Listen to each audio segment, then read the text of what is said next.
Alan Dryg from Des Moines, Iowa. I have a Bachelor of Art degree and then certified journeyman farrier. I've got my advanced skills farrier with the FITS, and I have my AW with the Worshipful Company of Farriers. You know, the very essence of the mental game is this. The only reason an event matters is because we make it matter.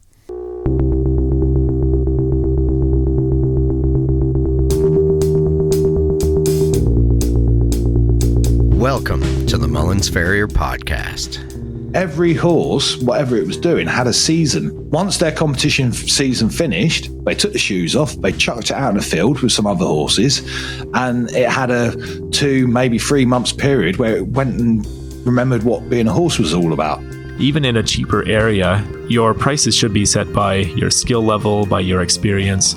And some people might not feel that they're worth, as much as others. But if you're only charging $160 to shoe a horse, then the only way you're making money is on your trims. The WCB was a way to make sure that you kept the trade alive. I think I'm a custodian of the trade, so it's like we have to keep it going. It was hard, but you adapt and overcome, and that probably gets to me where I am now. It's problem solving, horseshoeing's problem solving, and back in the day it was problem solving how to be as strong as the older apprentices. So it's all about adapting and overcoming, which was good. I know we learn every day, but you do have to put yourself outside the box and just continue to learn, which is why I was just trying to do my fellowship, because I still have apprentices, and if I stay at my AW, I'm stagnant.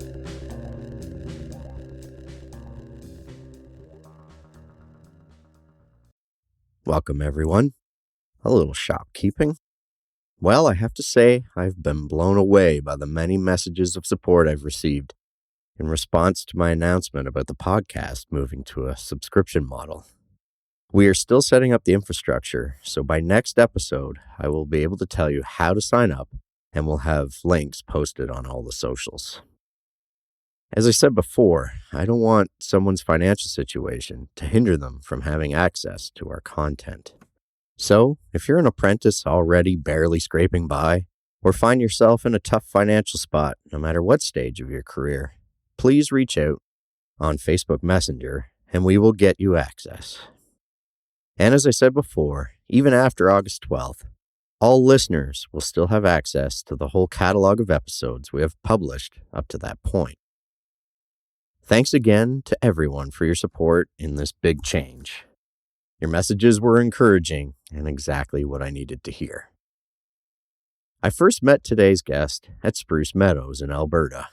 I had just arrived at the beautiful and expansive grounds and could not find a single staff member to direct me to Craig's competition tent.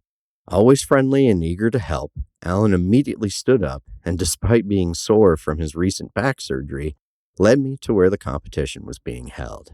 We had a couple of great conversations that day, and when we met up again in Cincinnati at the Hoof Care Summit, I convinced Alan to do an interview. In it, he shares some really hard-earned lessons on taking care of your body, as well as the value of chasing certifications, even if you're well into your career when you start the process. And before we start, Alan wanted me to share another one of his favorite inspirational quotes that he hadn't thought of at the time. It was from an Aussie, and although he tried quoting it in his best Aussie accent, I will save you all the injustice of mine. Here's the quote. This gentleman approached him in a parking lot, and he asked Alan if he had the 6 P's sorted. And Alan asked, "What are those?" And he replied, "Pride and preparation prevent piss-poor performance." Anyway, here's my interview with Alan. I hope you enjoy the conversation as much as I did. That's quite a few letters. Yeah, I've been called alphabet soup. There are lots of people who make the decision they'll get their CJF and stop there. What caused you to keep going? The constant process of learning. It's all about learning. If you ever stop learning, it's a slow death. To me, in my mind, and I think in the human condition, honestly, when you reach that point where you get the completion of it, there's like a let down kind of feeling. What now? But it's all about what next. Right. really. And so you've got to always look forward to what's next and always constantly be improving. Tony Robbins calls it kanai. It come from like what they taught the Japanese after World War II, constant and never-ending improvement. Right. And it needs to be like a way of life. It will lead you toward whatever you want to call it, fulfillment, empowerment, just a feeling of accomplishment, but it never ends. Yeah. You and I, before we started this, we were talking about comfort and how that can be almost a dangerous thing. It's like a siren, I think. It makes me think about sailors going around the Cape. There's that Lazy Boy and Netflix. Whatever your comfort is, it's very easy to be lulled into it. We work a very physically demanding job. At the end of the day, you want to just relax and, but it's a danger. I think everything in moderation. Right. People have talked about letting your business run you, run your business, not the other way around. It's a real thing because it's so easy to be lulled into just responding. Reacting. You become good at what you do, and so you get more stimulation, more people, you really help my horse or whatever, and we need more, we need you to do this one and that one, and it feels good, you just respond and respond and respond.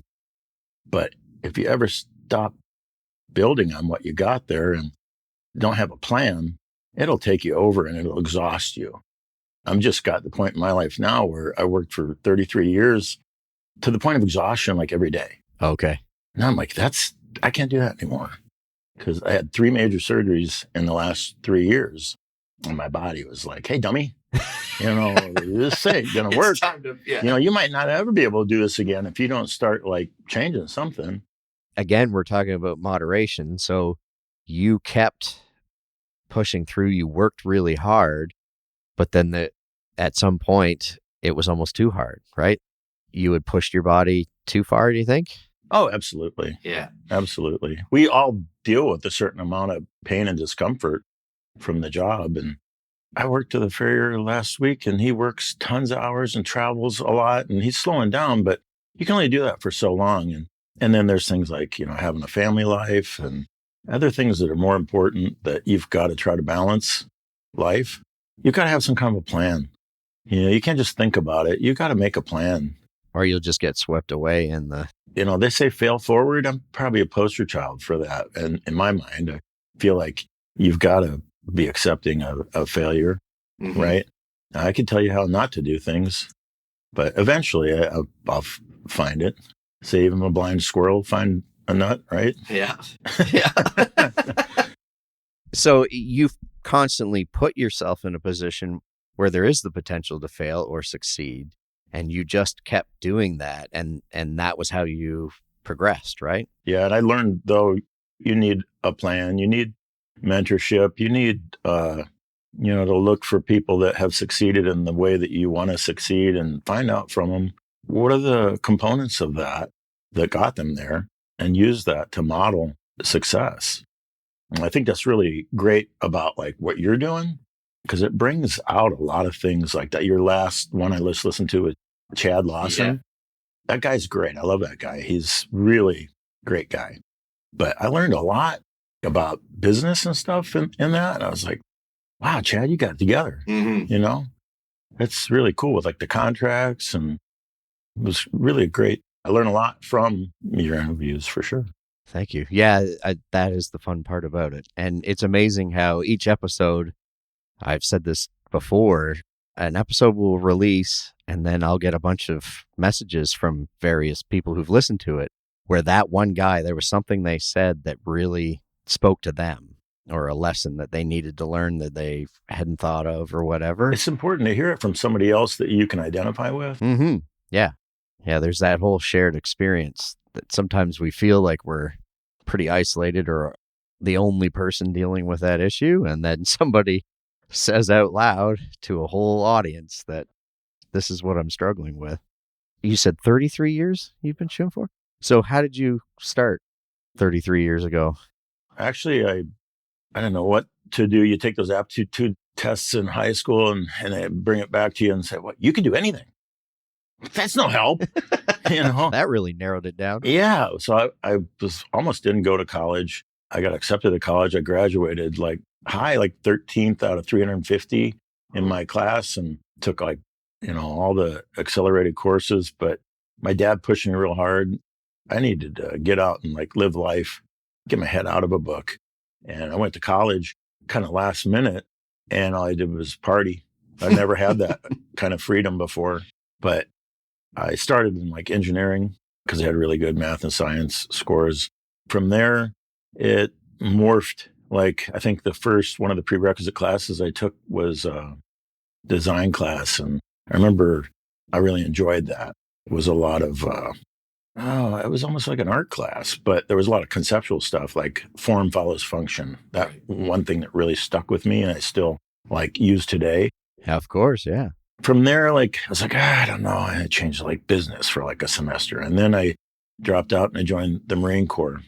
I needed like a kick in the pants. Like, I need some direction, I need some discipline. And they sure gave it to me.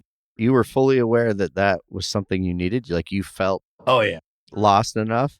Yeah. Yeah. Yeah. I mean, I was like, okay, you're good at that. You're good at this. But like, I felt really stifled sitting doing calculus for 5 hours every night. Right. I was good at it, but I was like, man, this is so boring, so monotonous. And God, I'm going to have to do this like how many more years Right. before I get my degree? And then I took a philosophy of science class that did it for me. 80% of the graduates from Iowa State University is where I went into like defense related fields. What they did to Oppenheimer. I remember watching the movie about Oppenheimer and I was just like, oh my God. No, I don't want no part of that, But then I joined the Marines. Like, anyway, I did that for money for school and for discipline, and yeah, I just needed direction. It was a great experience, but I got out. I was in the reserves for 7 years, and it was of a 6-year contract. It wouldn't let me go. All right. Yeah. Followed a girlfriend I had to Columbia College in Chicago. And finished with like 180 credits. Like I did so much schooling, but I did photography and art, and I did painting, sculpture, but mainly photography. And I worked at the Museum of Contemporary Photography on Michigan Avenue, matting and framing, putting up shows, archiving the permanent collection. But she had a job driving a carriage on the weekend, right on Michigan Avenue. And she made more money doing that than I did the whole week at the museum. So I did that on the weekends. And I'd always been an animal person. I was always that weird kid in the family that like brought home like rabid raccoons on my shoulder from the walk home from school and had rabbits or cats or dogs or what. I was only one in the family that was that way. I found out much later that my father had a horse when he was a kid. He raised dairy cattle and he had a degree in dairy sciences. He's like, oh, I had a horse. When I got into horses, I had a horse, a young Morgan Stallion. I trained him to roam and ride. I did all kinds of stuff with him. I'm like, yeah, what'd you do with him? Whatever happened to him? Your grandma made me sell him when he was 3. Well, who'd you sell him to? The butcher. Wait, what? So things were a little different back then. No kidding. I drove a carriage after I got out of college. I graduated. I lived at the carriage barn, took care of the carriage horses, and I drove every day. Our barn was in Cabrini Green, like next to Cabrini Green, the infamous like projects in Chicago. Oh, okay. There was a carriage driver at one of the neighboring companies that got shot in the leg, sniped out of a window from Cabrini Green. It was a weird place to live and very urban, but I enjoyed the horsemanship that I learned there. And I ended up buying my horse. And when I left for horseshoeing school, that was my carriage horse. Oh, really? Yeah. It was really hard. The lady didn't want to give him to me, but I wanted to free him from that existence. Right. Yeah. And she hated him anyway. When she would water him, she'd spray him in the face. I'm like, that's not cool. What are you doing that for? I hate that horse. He cost me like so much money. He ran over a driver and got sued. The guy broke his back and she got a lawsuit. But she kept the horse. She's like, he's going to work it off. So you saved him from his indentured servitude, basically. And then I went to horseshoeing school after that. I lived in the barn for a year. I asked, there was a fellow that he delivered horses. He was a school teacher, and he brought horses back and forth from the country where they kept them, her farm. And he trimmed and shod his own horses. And I said, how'd you learn how to do that? And there was a correspondence school in Illinois that he had done. He learned by correspondence. Interesting. Yeah. And he was a horseman. He was a handy guy. He was like a physical ed teacher. He was a great guy, but like, he said, just buy Western Horseman. Looking back at Western Horseman, all the schools are listed back there. Right. Because this is pre-internet and all that. So I looked back there. There was Jim Keith's school. There was the Midwest Horseshoeing School. There was a handful of schools, not nearly as many as we have now. But I think the Midwest Horseshoeing School was $1,500 for 12 weeks. Jim's was $1,100 for 12 weeks. And this school in Oregon, I ended up going to at Lynn Benton Community College at the Oregon State University Horse Campus in Corvallis. School was given by Larry Bewley. And it was $360 for 12 weeks. And I was like, well, I've always heard Oregon is really beautiful. I want to go to Oregon. I've always been like very outdoorsy. Yeah. I'm going to go there. And so I sent him $120 deposit a year in advance. 6 months later, I sent him $120, and I had $120 in my pocket to give him the day I got there. Huh. He didn't make much money driving a carriage that last year. So I was living in poverty at the barn, taking care of the horses. I had a van, a 77 Dodge van that I I got to get this thing ready for a road trip, and I could do the brakes on it and change the oil. I didn't know what else to do. I broke down 3 times on the way to horseshoeing school. I got maybe 40 miles and my drive shaft fell off. All the needle bearings were dry and they fell out, and the drive shaft went falling on the Interstate 80. And I was like, what the hell? I had a Great Dane with me. That was a Harlequin Dane named Bella. And she was in the back. I had a futon in the back and a camp stove. And I sold my record collection to pay for horseshoeing school. I had 500 LPs in those old Peaches crates. Holy. And I sold a bunch at Reckless Records down in Chicago. They only bought like a crate. And then I sold some in Iowa City. And then the rest I sold wherever I could find like a used record store. Yeah. And that paid for gas to get it across the country. Wow. I had AAA, and they towed me to the Quad Cities, and I got a drive shaft repair there. I had called them before they closed the drive shaft shop. I found my brother lived there, and he found something in the yellow pages, and I called them, and before they closed, like, I need to get to horseshoeing school. Can you fix this drive? Yeah. So we had it towed there. It was like a 100-mile tow. This 80-year-old and his wife in an old International tow truck towed me all the way there With your Great Dane. with my dog in the back. It was only a bench seat in the front. So it was us 3 sitting in the front, in the middle of the night, and the dog stayed in the back. We got there and they had it fixed and had me on the road by noon. Wow. Yeah, for $220. They rebalanced the drive shaft, put new U-joints on it, and I was on the road again. And I made it to Iowa City, and my muffler fell off. And so I went to Napa, and I'm underneath in the parking lot, sawing that thing off with a hacksaw, the collars off, and trying to get another one on there, and new U-bolts, and was back on the road. Made it into the mountains and got vapor lock. It had a carbureted engine. Oh, okay. And I got to a certain altitude and was driving through, it snows in the drop of a hat up there. You'd be driving, all of a sudden, it's like a whiteout. I barely made it through the mountains, I swear. Everybody has chains on there, and I'm like, what the? I took the scenic route. I opened my AAA handbook, and it said, here's the dotted line is the scenic route. So I took Highway 20 all the way to Oregon. It takes you through the mountains for sure. But I couldn't figure out what was wrong with, I could only go about 40, 45 miles an hour. Right. And just had no power. And I got coming out of Idaho into Oregon, came out of the mountains into the desert, and all of a sudden I had power. I had an extra fuel pump with me. I tried to change it on the side of the road. I tried monkeying with the jets on the carburetor. Man, nothing really helped. So I limped through the mountains. Made a really scenic tour. Yeah. So I was 2 hours late for horseshoeing school, and there was 2 guys waiting there to take my place. They had just curtailed a lot of logging to preserve the snowy white owl in Oregon. Yeah. So there's a lot of out-of-work loggers, and they had them on job training from the state. They were standing there waiting to take my place. You ain't taking my place. I got there two hours late, and I got the hind tit on all the the tools, they had a trailer there for the tools, a pickle bucket and draft pull-offs, a 14-ounce diamond driving hammer and 2 rasps. And I think the only good tool I got was a pair of G nippers. I still got them. Okay. Oh, really? Been rebuilt 4 times. Anyway, went to that school and then had an apprenticeship with a guy lined up back home, New Lenox, Illinois. A guy named Don Warning. He's World War II vet, raised Percheron horses. He shod for 52 years. Interestingly enough, he always said when he died, he wanted to be spread in a load of manure on a field.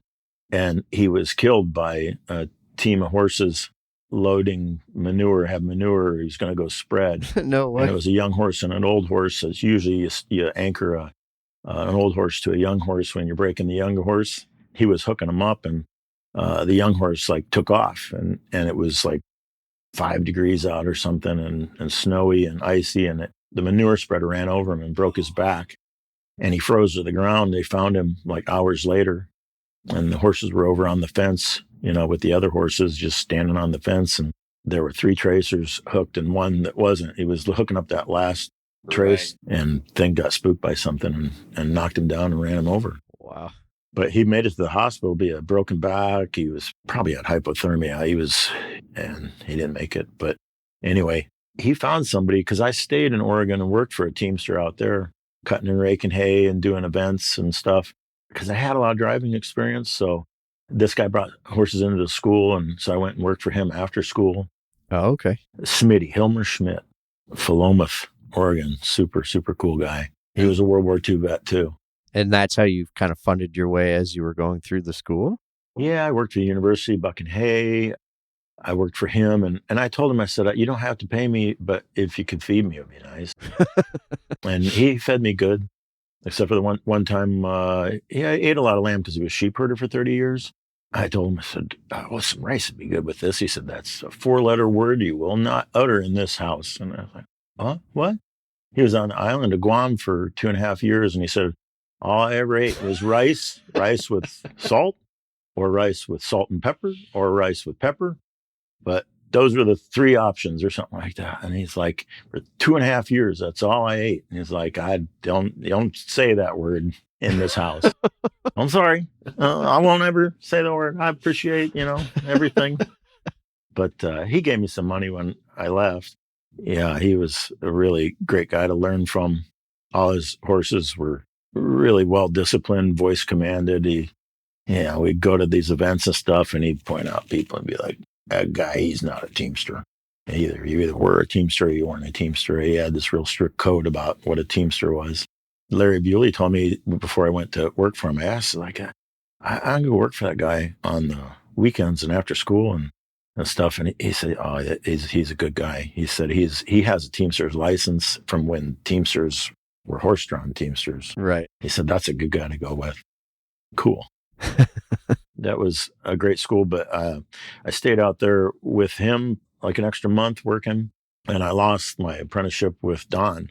There was no cell phones or anything. I was writing him back and forth. I got a P.O. box, and that was my only way of communicating with people back home. Right. And I think I called him or something. I found a payphone or whatever, and he said, well, I got a guy that worked for me. You can go with him. He always hiring people, and that was Dan Hausman. Oh. And so I started working with him, but I hardly ever saw him. He was on the team that year. Oh, okay. I didn't last long. I think I worked for him for a month, but I should have stayed. That would have been a really good place to stay in. But I think I saw him a week out of that month.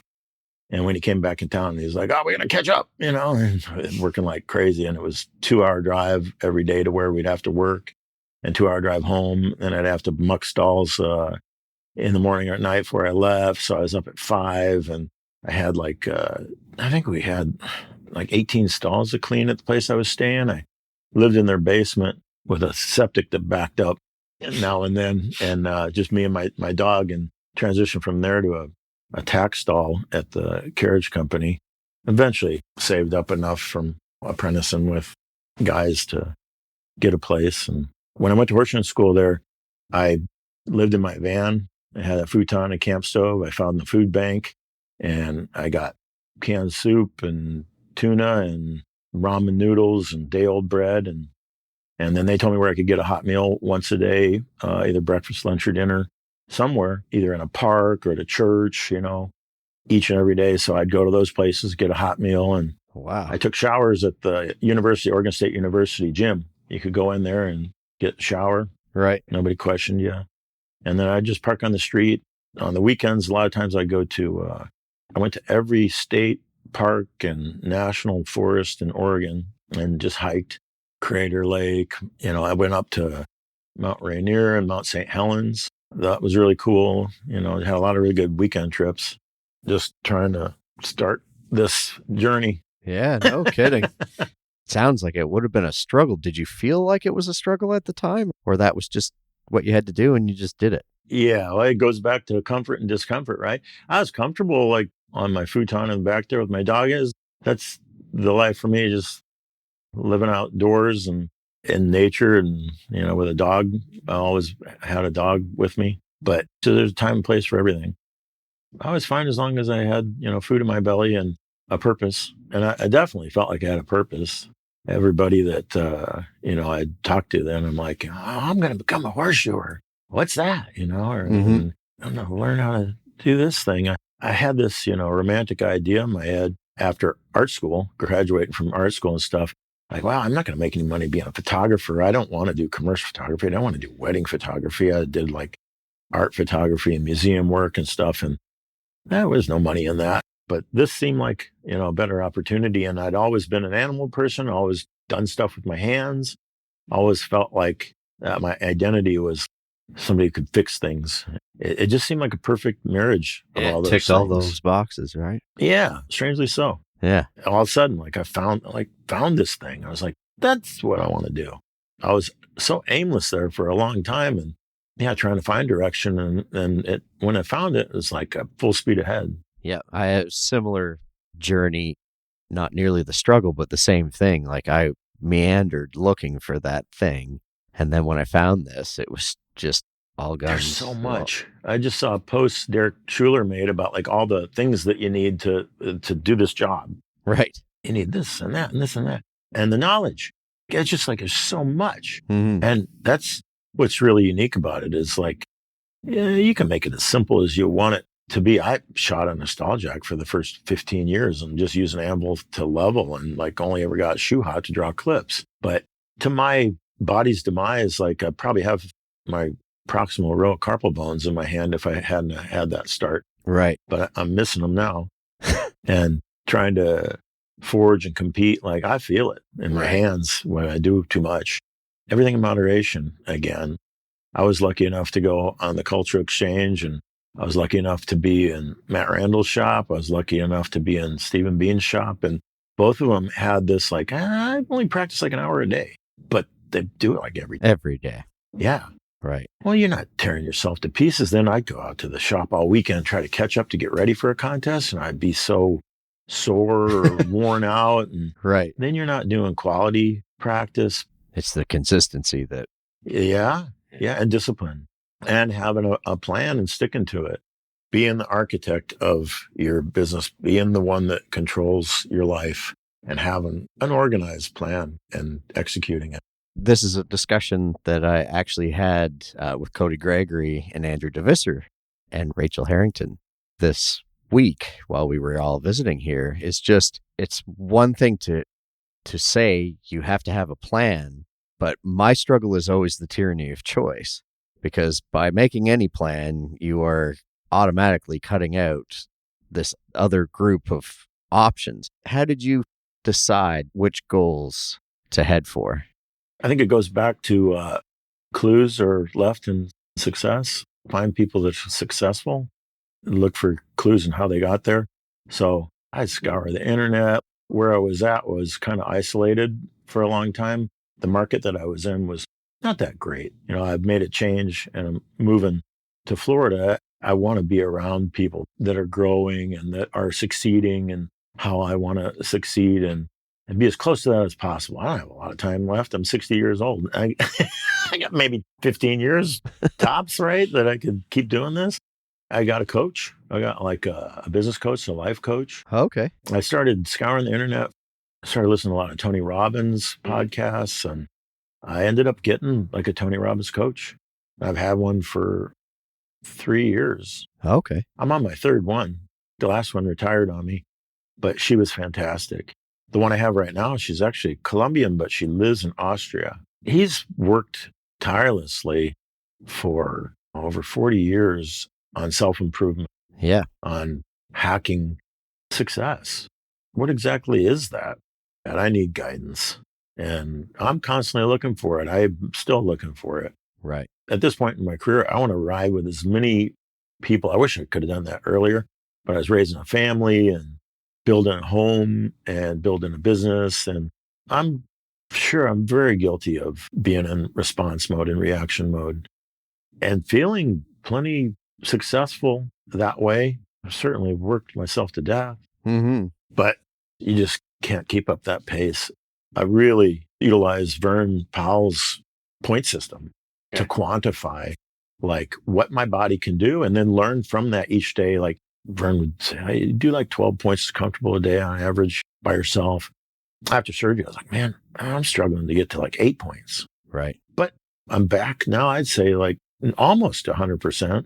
But back surgery was probably the scariest thing No kidding. that I went through. Hip surgery was easy. Hand surgery is difficult. I still deal with like hand issues, but it wasn't as scary as your back. Like I was supremely conscious of the role of the lumbar spine during that 7 weeks recovery when I would do a little bit too much and a couple days, I'm like 5 pound weight limit. What are you talking about? That's nothing. And that's what they give me. And this is 10 pounds. I can lift that. It don't hurt. That's no problem. But you do a little bit of it too much or too often. And you got stuff to do. After a couple of days, I'd wake up and I'd stand up and I'm like, oh crap. What? Oh, I can't stand up. Supremely conscious of the lumbar spine's role is to support the weight of your upper body. That's mainly it. Right. Support and stabilize it. And I was like, oh crap, that hurts. Like, oh, I have to be laying down or sitting down for the majority of my day. I have to walk around, make food, do things like that. Within 5 minutes, my legs were on fire. Everything was inflamed just from the surgery, going in there and violating my body Right. to, get rid of something, but it causes inflammation. We're going to carve out a bunch of bone and we're going to rip away at this ligament, that's putting pressure on your spine. And that's, do you feel better? Like right after, like, yeah, I feel better. And the next day you're like, holy crap. What have you done to me? Yeah. And leading up to that, for how long did you put up with, I imagine, some pretty intense pain? The hip surgery before, like I've been going to the doctor for back stuff and going to physical therapy. I started getting like a weird clicking and popping and looseness in my hip. Like just laying in bed, I'd roll over and all of a sudden what was that? I said, can you humor me and like take an x-ray of my hip? Cause I think there's something going on in my hip. And they were looking at my back and sending me for PT for all that. And, oh yeah, sure. We can look at that. So they took an x-ray and then they called me back. You need like a hip replacement like yesterday. Oh, I like broke down. I was like, oh crap, that's major surgery. Yeah. So what about my back? Well, this might like take care of a lot of your back issues because I had like a malformed hip that I didn't really know. Whenever I did have to go to the chiropractor, it was always the same adjustment. Like my pelvis was out. So I effectively had like one longer leg and one shorter leg and a tilted pelvis. High-low syndrome. Yeah. After that surgery, they laser leveled everything. Wow. They put like a stainless steel pin in my pelvis on the other side, and I woke up with a massive hematoma, and I was like, holy crap, did you do the right side? And then he tells me, oh, yeah, but 50% of the time that happens. The pelvis is a very vascular bone. So when they pull out that pin, a lot of times you bleed out and you'll get a hematoma. I was like, it looks worse on that side than the other side. Yeah, I felt a lot straighter, and my back did feel a lot better. Until about 6 months later after that, when somebody lied to me and told me that a draft horse picked up his feet and trimmed fine. And I trimmed one and he didn't seem that good. I had somebody holding him and then picked up the other one. And he did this dirty trick that I never had a horse do to me before. He sucked back and then he took his opposing leg out from under himself and drove his shoulder into me. So he dropped his entire like front end on me. Mm-hmm. And when he sucked back, it was kind of sandy aisle. Then he lunged forward. My heel got trapped in the dirt, and he hyperextended my knee on the non-surgical side, thank God, and dislocated that hip. And he tore my hamstring at origin and insertion. Holy. And my legs swelled up, turned every color all the way down to my toes. It still isn't right. So I was trying to get back to like running before that, and I couldn't run after that. One leg didn't land the same way as like, Right. oh, they just got me straight. And this dirty animal like just tried to put me into the earth. Wasn't very pleasant. And that just ignited the back issues again? No, I dealt with stenosis. The next surgery I had was my hand. It was a year later, and I went in for that, and he came out and he said, "You win the most interesting X-ray of the day award." I can't really tell what's going on there, but it's not normal. That's what everybody wants to hear. Yeah, and I had been to another doctor before that, and she recommended this surgery, and they take out the proximal row of carpal bones, and I said, "Well, what do you replace them with?" Yeah. She said, "Nothing. Just your next row of carpal bones settle down on top of radius and ulna.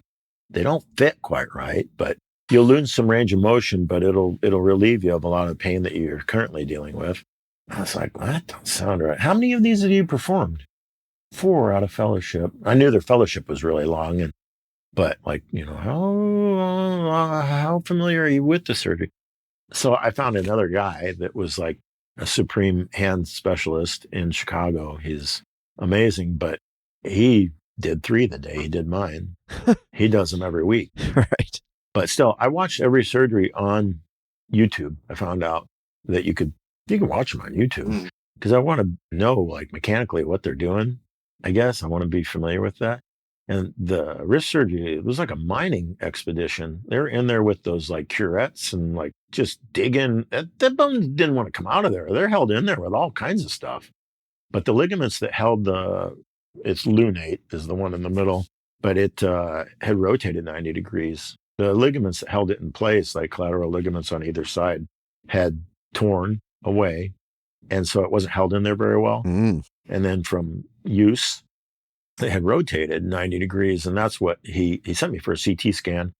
And he's like, it confirmed what I suspected. That bone isn't sitting in there right. But it also showed me that all your carpal bones, that proximal row is all ate up with bone cysts. And that just comes from chronic inflammation. Right. And I think a lot of cold banging for 15 years contributed to that. I did a lot of carriage horses. We started, I came back to the same area and I worked for a guy that did all the carriage horses after Dan. So we shot a lot of those carriage horses, and I did a lot of, we all do a lot of crappy horses when we first start out, right? We do whatever you can. You want to try to get under as much as possible if you're hard-headed like me, but I just wanted to do it as much as I could, but shaped a lot of like big shoes on stall jacks with a 3-pound hammer. And Tom Willoughby was one of the first farriers I met. And I remember he always shaped on an 80-pound Bruce Daniels amble with a 4-pound hammer. And he didn't get nothing hot. Really? He was a cold banger. Yeah. And it's funny to think of that. And he's like one of the best blacksmiths you'll ever know. Yeah. Right. He knows. He got it done, man. He didn't waste time. You could find him every morning in the Paragon restaurant at 10 o'clock. And then he'd still be home by like 3. And he'd knock out a full day's work, and that from 10:30 to 2:30. Wow. He didn't like to travel. He always came not like within a half hour of home. He's like, oh, we could go up north where like Dan's going and get all this money, but I don't want to do that. I want to stay close by home. Right. Stay close to my family. And he had a plan. He's a smart guy. You go from cold banging for 15 years. What changed that? I got bored. I felt like a factory worker. Yeah. I felt like I was just pulling levers in a machine shop or something. I mean, you're still working with animals. There's a lot of horsemanship that you're learning and stuff like that. But I got to a point where it was just numbers. I had kids. I had a family. I was trying to be a good family man and all that and provide for my family. And at that point, I felt like I'd done that, was doing that, and had a business set up and everything. But I felt like something was missing. I had a lot of questions. And the more you do, the more questions come up. That's the way this trade is. And if you don't, you're not thinking. You're not like paying attention. Yeah. it's a thinking man's job. People might think, we're a bunch of Cro-Mags, but it's a thinking man's job. There's so many different things to think about. The rider, the horse, the environment, and then just the horse, the anatomy. There's so much there and biomechanics, the tools, business. I mean, there's a lot to this job. We're a self-made group, but we got to use each other to help each other along the way. All my successes stand on the shoulders of other people that have helped me. No doubt about it. I felt like I just needed something. I did my CF, and that wasn't hard, but I enjoyed it. The AFA it just ignited something. And then I wanted to work on my journeyman, and it took me a while to get back to that.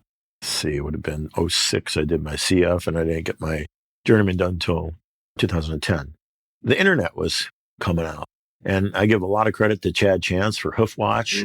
I was all over that thing. I watched every video he made over and over again. I was like, oh my God, light bulbs are going off in my head like crazy.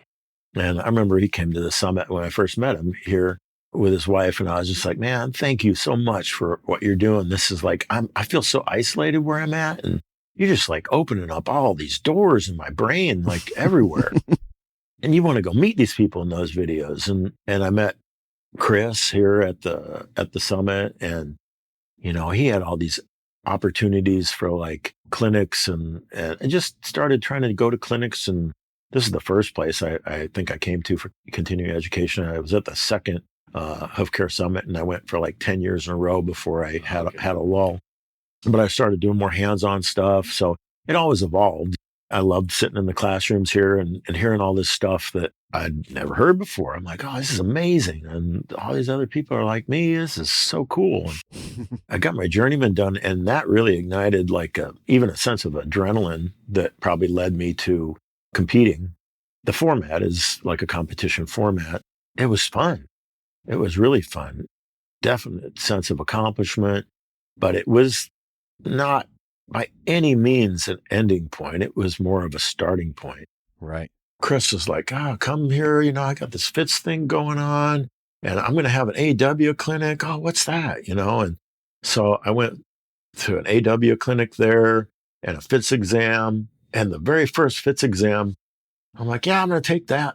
I just jump in. I drew a heart bar out of the hat, and I'd never made a heart bar before. I'm going to do it, and I didn't finish, but I think you got to get in there. Yeah. I see people all the time like, well, I'm not ready for the test yet. I'm just going to do one part of it. I'm going to pay, I got to pay, $200, and I'm going to go there, but I'm just going to take the written. I'm not ready for it. I'm like, man, jump in there. Like, you're going to learn something. Yeah. Yeah. And don't be afraid to fail. That's why I said I'm a poster child for failure, because I don't care. I want to just get in there. I'm going to learn something. I'm going to test myself. I became addicted to competing. A lot of that led to kind of a downfall with my marriage. It's very important. You see a lot of people that are successful and their partner is on their team. Yes. And what we do is so all encompassing, and it can take over your life. But you need to be the pilot and in charge, and you need to have a co-pilot. You need to have somebody that's on board and doesn't resent what you do, doesn't see it as competition. Yep, for their time. Yeah. And I don't blame anybody for who they are. That's who they are. But I grew, and that wasn't their vision for their relationship and family life. So God bless them. I got nothing against them, but that didn't work out. That was a super stressful time in my life, and it really slowed a lot of things down. And I started late in a lot of those things, and then I wasted a bunch of time with that. Were probably the best years I could have succeeded in contests or anything. And then, I got things straightened out and get back on track, and then my body starts to fail. The most painful time before surgery, I think, get back to your question, was like before the hip. I knew I needed the hip. They told me like in early spring, but I waited till November to get it because I was like, well, I can't, I got a business to run. Right. Can I schedule it for like the fall when things slow down a little bit and I'll line up help? I have to give a personal thank you to Emilio Giannotti because Oh, he helped me after every surgery. That guy, he stays at my house every 5 weeks and does clients that he has in Chicago. And he has helped me more than anybody. such a great guy. Really amazing. Yeah, he was there for me after that. I'd say I slid stop into surgery. I couldn't have done one more horse. And I was on every drug that they could give me, that's safe for me to take. And it was so painful.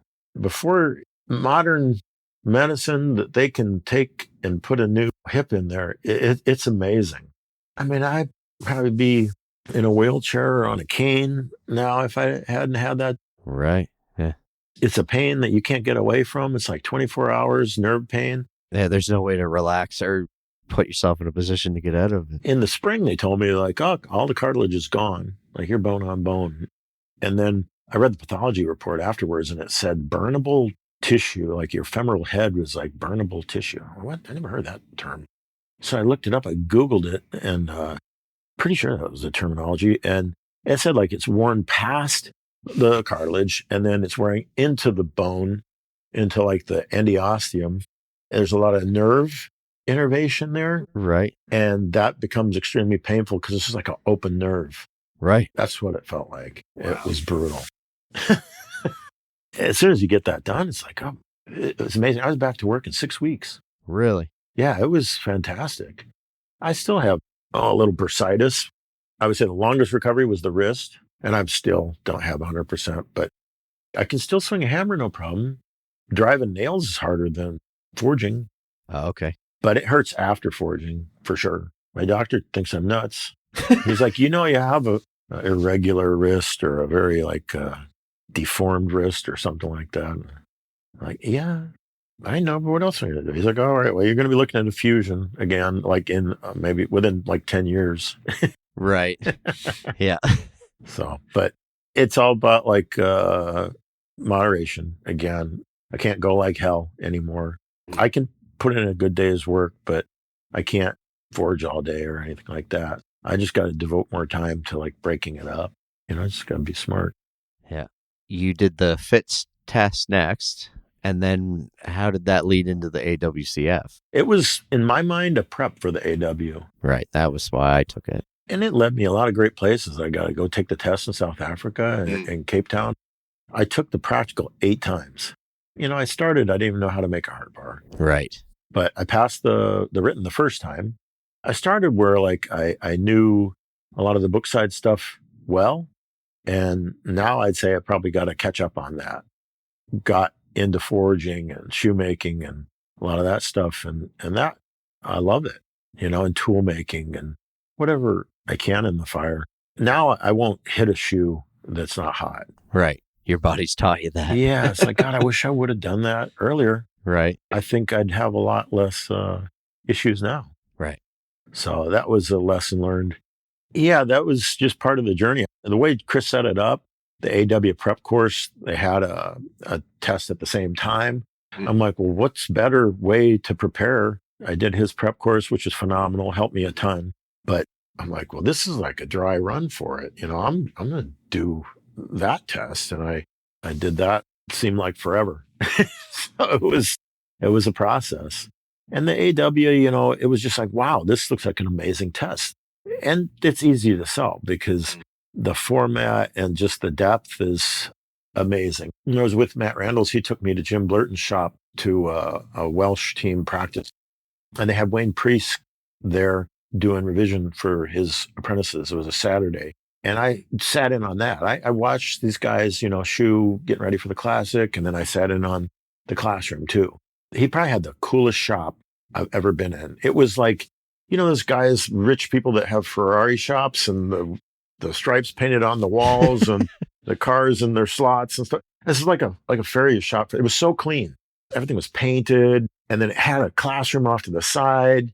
There was no clutter anywhere. Right. He had the most amazing trophy house. It was like, I would call it, some people have a trophy room. He had a trophy house. I had this little cottage off on the other side and with all his trophies in it. It was just like a couple rooms full of stuff, cool stuff. Yeah, he was so cool to to talk to and to visit his shop. But diploma candidates, these guys are like second and third year apprentices. And there's such a emphasis on oral exam and written essay. And in that way, differently than answering multiple choice questions and matching questions. I mean, we've improved our test a lot, but it was completely different than when I took like the journeyman test. And I was like, yeah, that makes sense because I can take that forward into my business and I can use it with clients and with trainers and with vets and how I explain things. And it taught me a lot about communication. It taught me a lot about like in how you explain things. The whole DACT method or DRASTA, as Chris teaches, extremely helpful in just how to formulate your thoughts.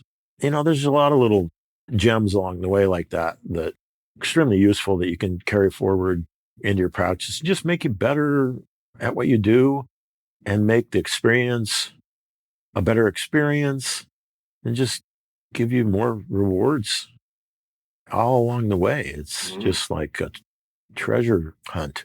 Danny Bennett, several times I've heard him say that it was like shoeing with the handbrake on until he went through that process. Just the English farrier educational system is really cool. The culture, everything behind it is really cool. To go and work over there, I did the cultural exchange, like I said, and that was eye-opening. Yeah, just, very different. A lot of it's about perspective. You've really got to expose yourself to a lot of things and gain perspective to gain knowledge. Mm-hmm. Wisdom comes from perspective. Yeah, I don't think you're wrong. Is there anything else you'd like to talk about? I kind of did some meditation for it this morning, and I was thinking about that comfort thing, and it's not a surprise. I mean, you've got to put yourself in a place of discomfort to grow.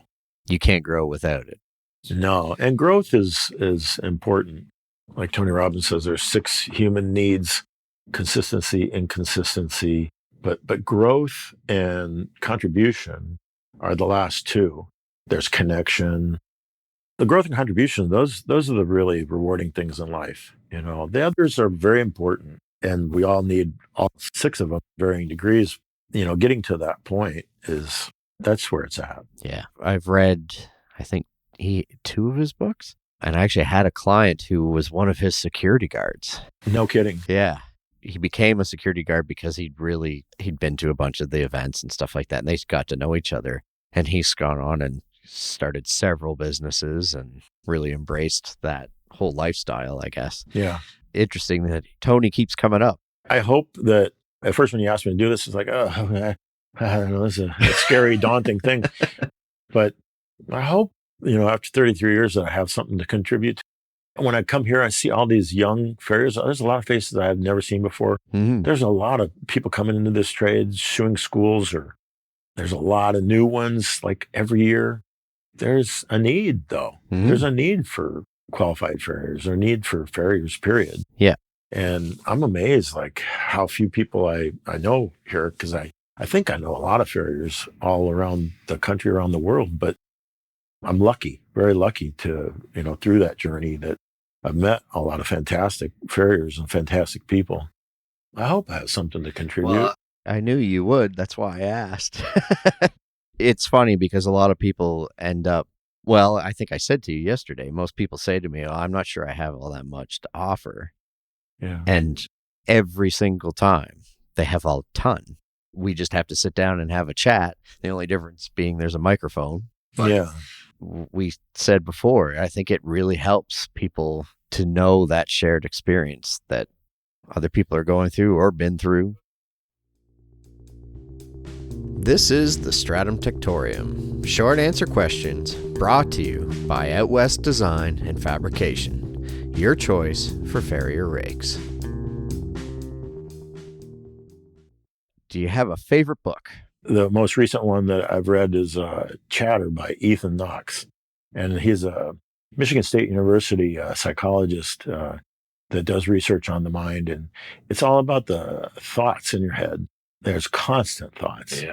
And it's about training your brain to organize those thoughts and understand perspective. He gives you a lot of techniques on how to gain perspective, time perspective, a bunch of brain hacks to help you, because there's a lot of stuff that pops up in your brain that's nonsense. Yeah.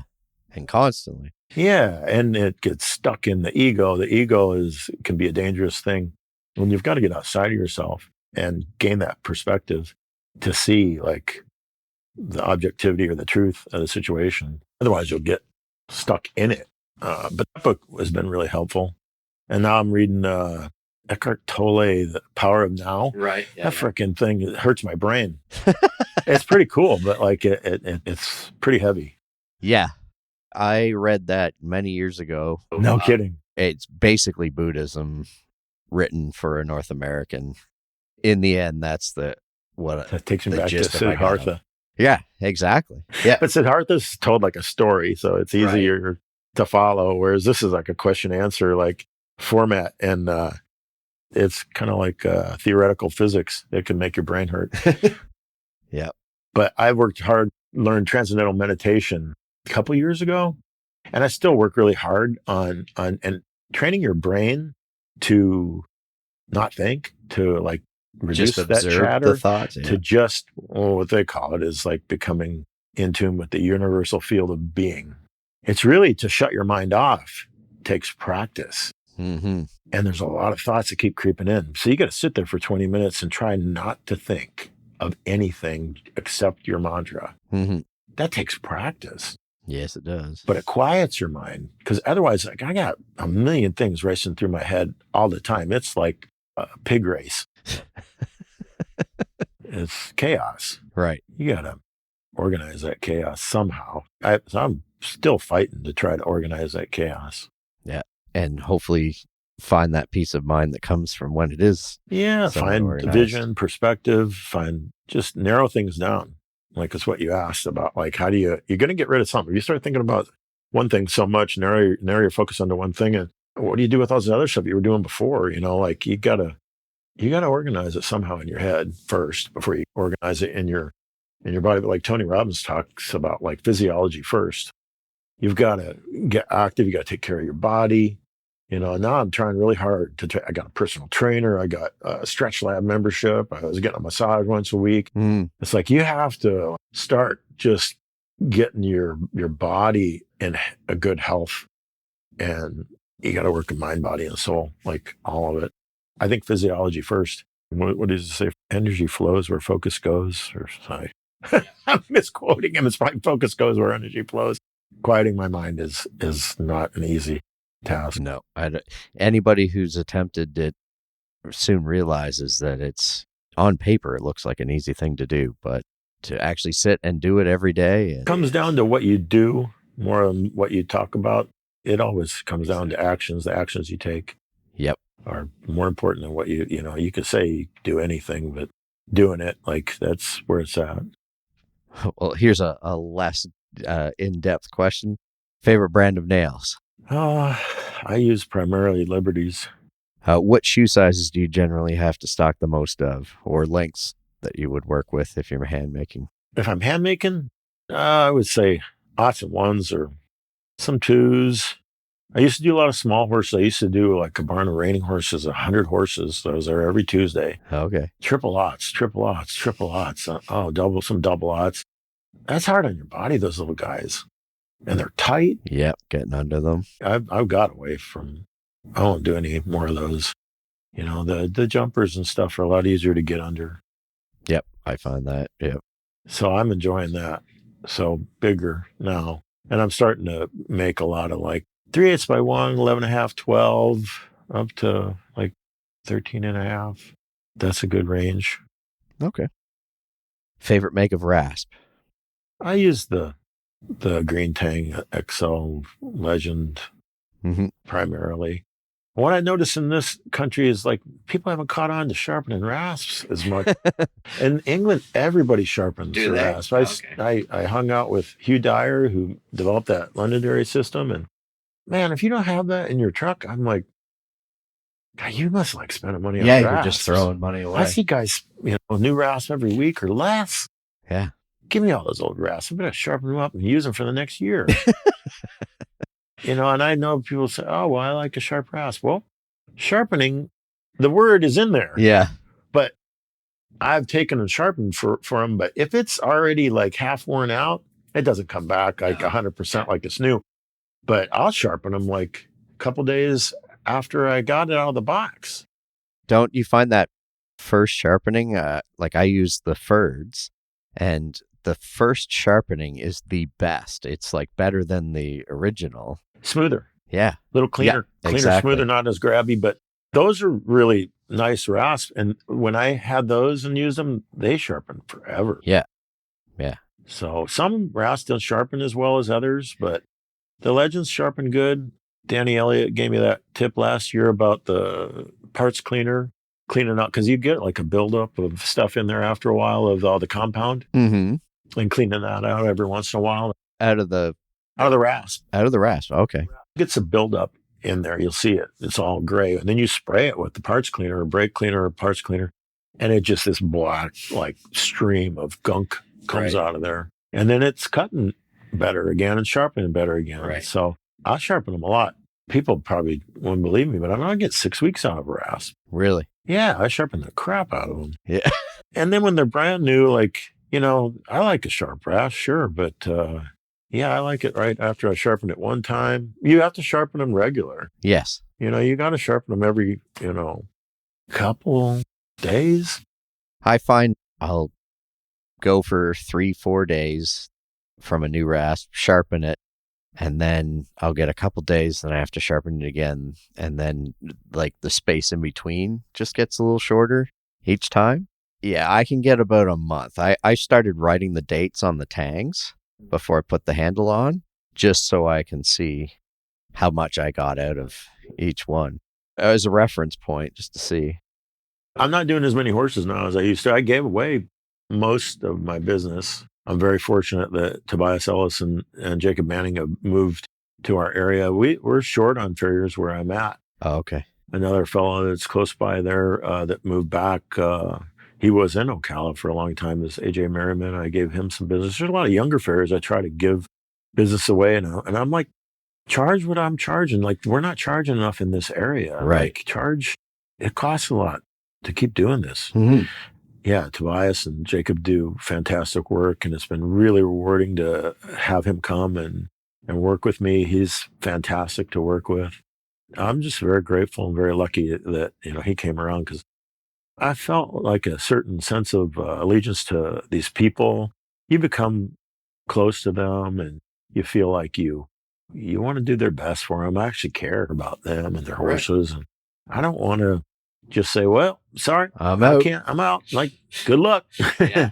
I want to see them get good continued work. And it's helpful. We don't do enough of it, just to talk to the previous farrier and explain some history. Like, you don't know what it might look like crap, the next time you get to it, but it might be 2 or 3 weeks overdue, or you don't know where that horse has been, what it looked like the last time. And it's important to talk to. I try to. Can save you your life, some of them. I think so, yeah. If it's a fractious horse, and often I find the clients don't want to tell you or think about it after you're laying on the floor. A guy told me a story last night where he got called, a client he was working out. They said, can you go help this lady and do a horse for her? Okay, I guess he got room one more horse in the day. And he went over there, and there was a cop there, and the cop said, what are you doing there? And he's like, I came to shoe the horse. He's like, came to shoe the horse? He's like, we're waiting on the corner.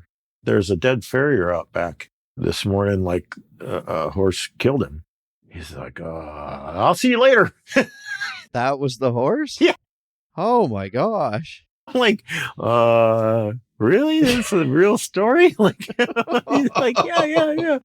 Like, they just want the sissy get shoes back on, like, oh, I guess I need a better one. That guy couldn't handle it. Wow. Non-hacker. Way to give it some time. Yeah.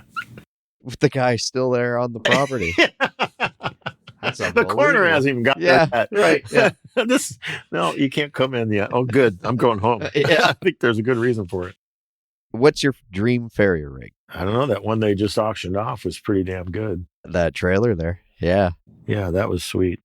I've worked out of everything. I've had so many different farrier rigs. I've had slide outs. I've had Stonewall body that Brent made is number 200 out of the 1200 he made before he sold the company. And I still have it. And it's the only thing that's ever killed it was the Florida sun last summer. It sat down there. I left it all year long. And the Florida sun made the glue on the two-sided tape come apart. Yep.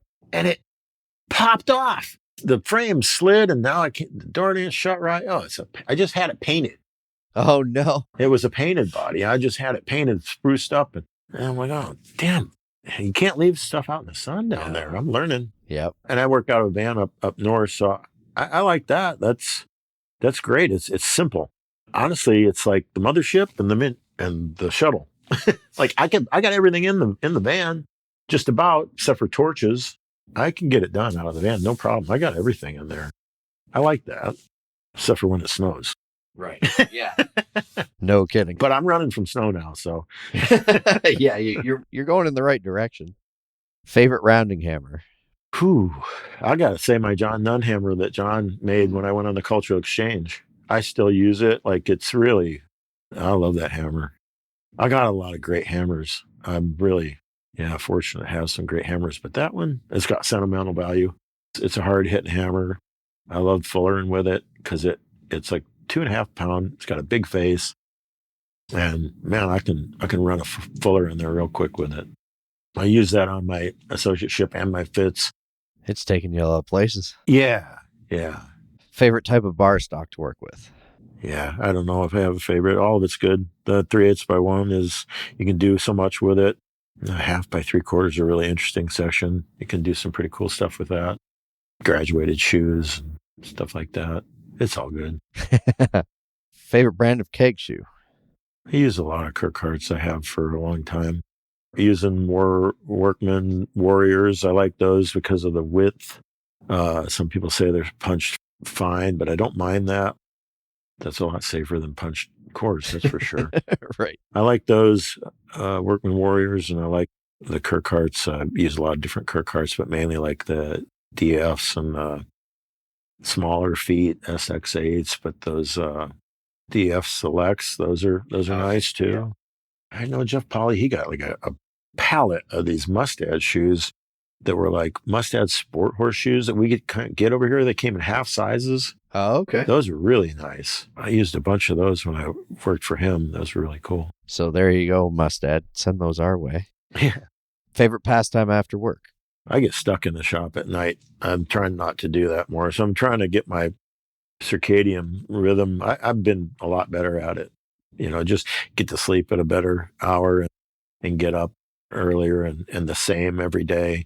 I don't know. Like my life is almost 100% fairy. So if it's not like shoeing it, it's just trying to do something for my health. If it's the hot tub, I love a hot tub. But one of the things that helped me the best after back surgery was cold plunges. And I got addicted to it. I was doing it twice a day. And when I'm traveling, you're subject to where you're at.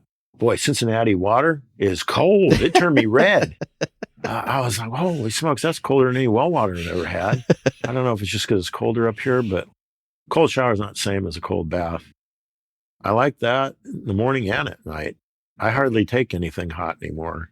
Really? I just run cold tap water and jump in there for 3.5 minutes and just get that sense of discomfort. And it goes back to like discomfort. Right, yeah. You train your biological system to discomfort. You have to embrace it. But your body responds to it. There's a lot of really good information out there, research now about like chemicals that are released that are good for your heart, good for your brain by doing that. It's invigorating, but you got to get past the hump. Every time you walk towards it, like, this is going to suck. Yeah, psychologically. Yeah. You just got to jump in. Yeah, which is similar to the concept of what I had done with certifications on that. Yeah. A lot of times I wasn't ready in contests. Like I still go even if I'm not ready. That sense of discomfort, putting yourself through it. But I'm learning to be more prepared because, you certainly get more out of that. When you are. Yeah. What's the next thing on your bucket list? Moving to Florida, get my house sold. I built my dream home, built a log cabin from West Virginia. It came on 3 flatbed semis like Lincoln Logs, and built it myself in Illinois. Cool. It's a beautiful house, tons of landscaping, my dream shop, everything's there.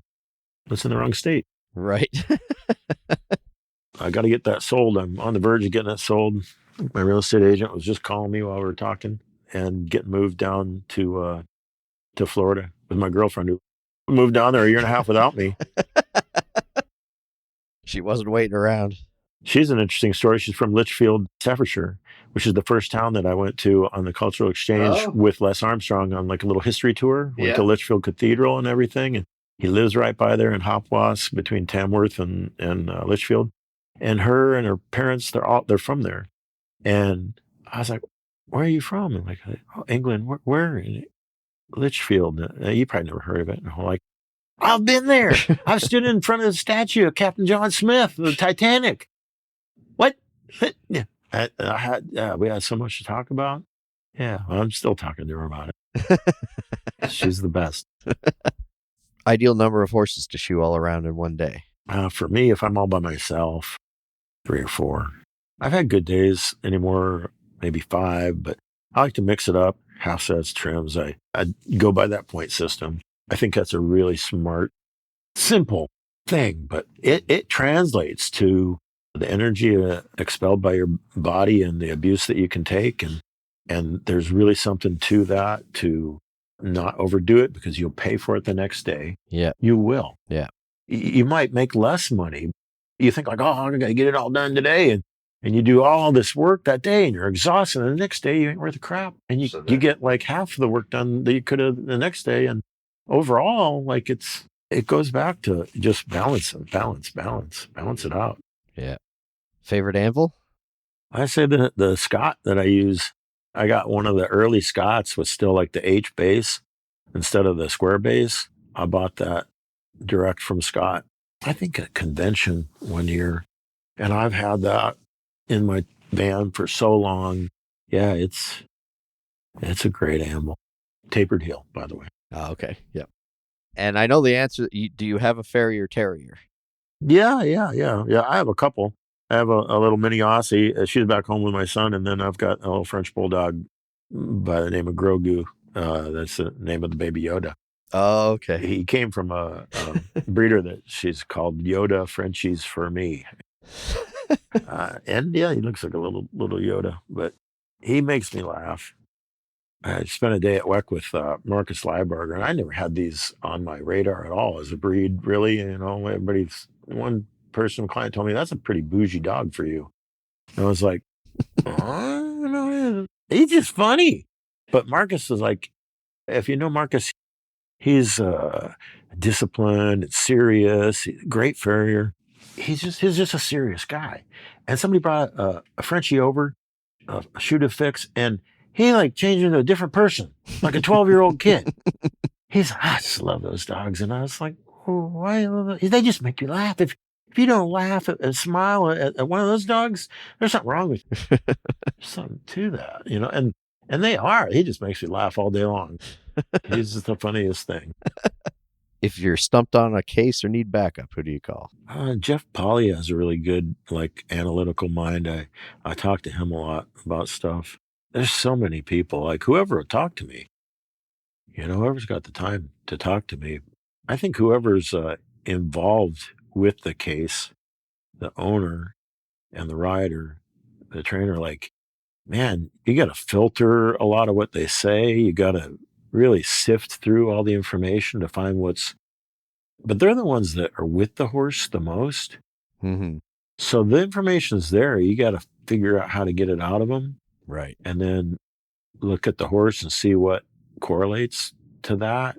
I did Podiatry 101 with Dr. Redden in 2010. And I thought it was really interesting how he said he'd muck the stall and the horses there. He'd look at how they laid in their bedding, how they moved their bedding around. He'd check their water every day, see if they're drinking.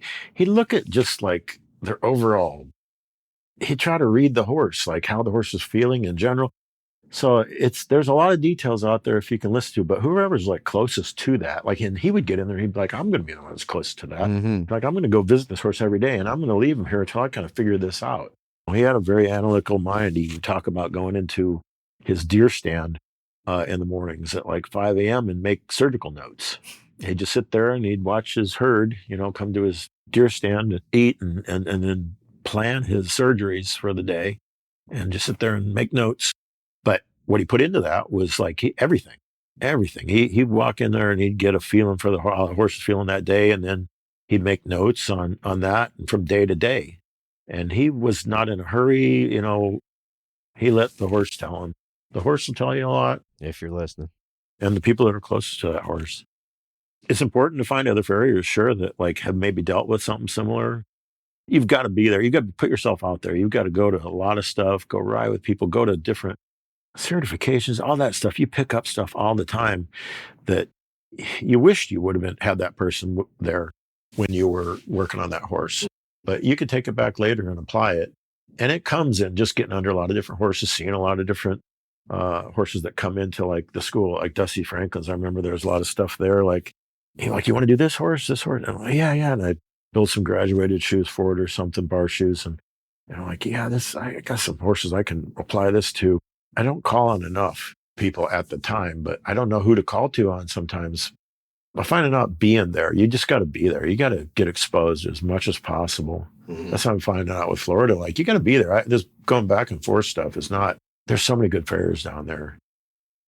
I've rode with so many different people down there and it's really invigorating. Very cool. Yeah. Favorite method of soothing aches and pains? That hot tub is definitely very comfortable.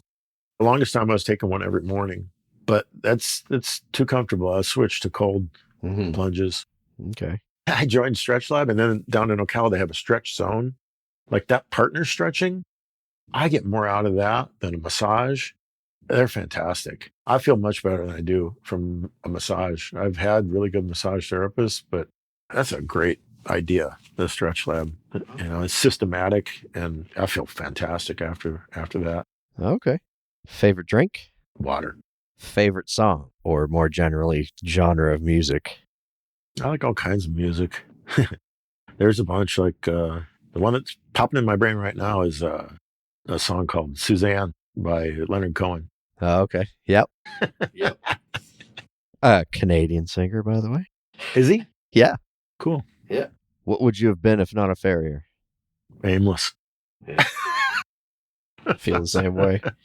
And then the COVID question, who would you want to be stuck in the shop with for a month? Leonardo da Vinci. Oh, yeah. If they have to be alive, it'd probably be my dog. Yeah. Because I listened to a podcast with Travis Kuntz and he had this huge list, right? And it's like, how do you pick somebody? There's so many people that are inspiring, that are great to be around.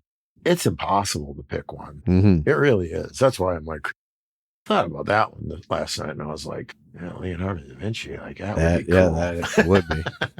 If you had to pick somebody that's alive and around here, like I'm looking around, like all these different, like they're all fantastic. A lot of people that I've been very lucky to spend time with, and I don't think I've spent enough time.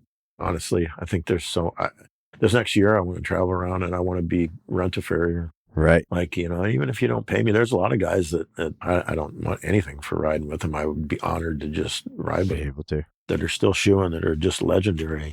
Yeah.